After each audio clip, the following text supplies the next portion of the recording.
आपका बहुत स्वागत है राजनीति लाइव में। नमस्कार। जगजीत सिंह जी, पहला शुरुआती सवाल मैं आपसे एक जरूर करना चाहूंगा। आपने क्या निर्णय लिया उस पर भी मैं बात करूंगा। क्यों पार्टी ने आपको इतना अयोग्य मान लिया कि आपको टिकट नहीं मिला?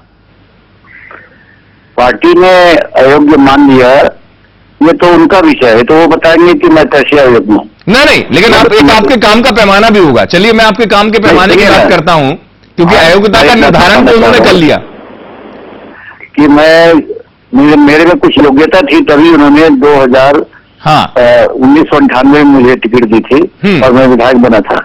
तो मेरी योग्यता थी, इसलिए उन्होंने मेरे को दिया था। वही जी हाँ। और मैंने उस अपने पीरियड में जो मैंने विकास का कार्य दिखाया और जो मैंने एक समझिए विकास का काम जो मैं किया, ये हमारे पार्टी के लोगों को पसंद नहीं आया, क्योंकि मैंने काफी तेज गति से विकास किया। नहीं, लेकिन आपकी पार्टी तो विकास पुरुष की बात करती है छत्तीसगढ़ में। तो सुनिए ना, मैं आपको बता रहा हूँ जी कि बाकी विधायकों ने, जो कि बाकी लोग बिलासपुर के थे जी या बिल्हा के थे या और भी जगह के थे, वो लोग मेरे मुकाबले में विकास का कार्य नहीं करा सके जी।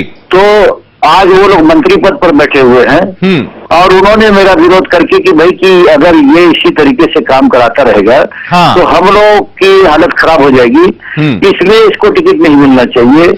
ये सोच करके इन लोगों ने, क्योंकि इनको चाहिए इनके पीछे में झोला उठाकर चलने वाला विधायक जी, जबकि मैं अपने ढंग से काम करता हूँ और क्षेत्र में विकास, मतलब आप ये कह रहे हैं और विकास करा के दिखाता। नहीं तो फिर जो स्थिति छत्तीसगढ़ की है, जिस बात का मुख्यमंत्री रमन सिंह भी दावा करते हैं या आपके बीजेपी के तमाम बड़े नेता छत्तीसगढ़ में, तो ये तो बिल्कुल उल्टी स्थिति आप बता रहे हैं। चाल, चरित्र और चेहरा, ये तो तीनों चीजें जो पार्टी कहती है, क्या वास्तव में पार्टी में इन सब चीजों के मायने सिर्फ लाइन तक है, अंदर कुछ और है? ये सिर्फ एक वाक्य है, चाल, चरित्र और चेहरा।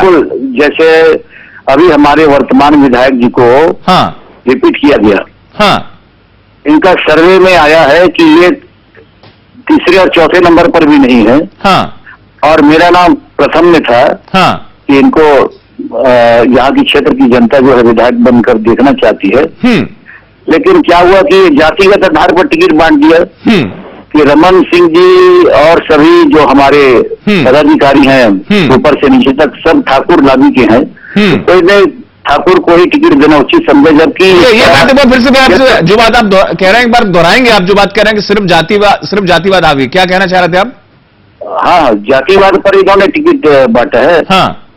इन्होंने, क्योंकि जिसको अभी रिपीट किए हैं उसकी छवि बहुत खराब है, लेकिन वो ठाकुर समाज के, क्षत्रिय समाज का है। और इस पूरी मुहिम में इस जातिवाद की पूरी मुहिम को, इस जातिवाद की पूरी मुहिम का नायक कौन है, हीरो कौन है, ये और बता दीजिए। हाँ जी, इस जातिवाद की जो मुहिम चल रही है टिकट में, इसका हीरो यानी नायक कौन है, ये और बता दीजिए। इसके नायक डॉक्टर रमन सिंह जी हैं। चलिए, आप ये मान रहे हैं कि खुद मुख्यमंत्री जिम्मेदार है इस चीज के लिए? मक्कर साहब, आप मान रहे हैं मुख्यमंत्री रमन सिंह जिम्मेदार हैं? जी हाँ, रमन सिंह जी हैं, सौदान सिंह जी हैं, आपके राम प्रताप सिंह जी हैं, सब ठाकुर लोग हैं। लेकिन देखिए, आप कह रहे हैं कि ऐसी स्थिति है, आपने इस्तीफा दे दिया पार्टी से, आप चुनाव लड़ रहे हैं? जी हाँ, मैं तो चुनाव लड़ रहा हूं। चलिए, लेकिन आपके जो प्रदेश अध्यक्ष रामसेवक पैकरा, उनका जो उत्साह है वो ये कह रहे हैं कि हमने जो 67 नाम ऐलान कर दिए, वही 67 नाम हम बहुमत में ले आएंगे। नहीं, तो ये तो बहुत अच्छी बात है अगर, लेकिन सुनिए ना, क्या होता है कि कोई भी निचली अदालत जो फैसला करती है जी और वो गलत होता है, तो उसके बाद फिर वो अपन अपील करते हैं, तो उसमें बोला जाता है कि विद्वान न्यायाधीश ने जो फैसला दिया है वो गलत है। तो वैसे ही है, ये लोग विद्वान लोग हैं लेकिन फैसला इनका गलत है। चलिए, आपको लेकिन मनाया नहीं गया एक बार भी? आप इतने पुराने लीडर हैं बीजेपी के, आपसे किसी ने बात तक नहीं किया? नहीं, सुनिए ना, बात तो फोन मेरे को बहुत आ रहे हैं बीजेपी से, लेकिन सवाल ये है कि मैं इनसे बात नहीं करना चाहता, अपना समय बर्बाद नहीं करना चाहता।